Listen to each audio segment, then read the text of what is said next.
We are the Group 113, and our stud case presentation is about Procter & Gamble. This project is structured on 4 pillars. Business presentation, where some of the company's characteristics will be pointed out. Expansion to the new markets, discussing their strategy and facts about successful trajectory. Motivation aspects, attitudes, and behavior on which their success relies on. And to conclude, we will list our criteria for the selection of this enterprise.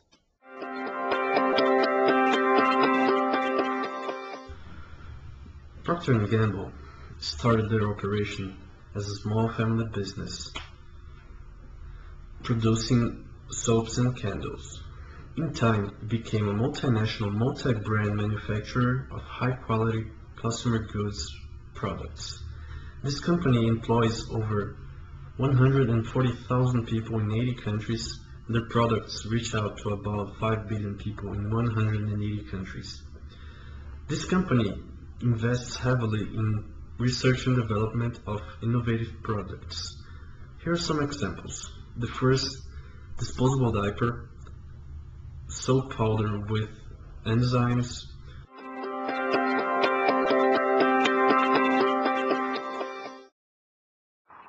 during Procter's existence in the period when A.G. Lafley was CEO, they used a lateral diversification strategy, seeking new markets and purchase brands, as you can observe in some pockets of this business timeline. In the early 90s, they entered the Brazilian market of disposable diapers in the segment of baby care of the hygiene industry. In 1993, they bought Ellen Owens to penetrate the feminine protection segment and enter the healthcare industry with OTC remedies. Later on, Procter & Gamble purchased Gillette and enters the grooming segment of the hygiene industry.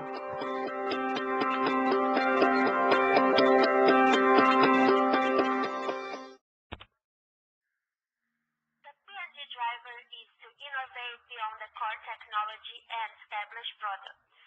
For them, what matters most, according to Lafley, is consumers and customers who serve consumers, as well as working to perform better than the best competitors. They have an attitude that is just don't seek out products, but new business models and new ways of communication with customers. They pay attention to their customers, consumers, suppliers, partners, and other stakeholders' feedbacks. Their behavior is to focus on their company core business and brands, and winning and developing markets.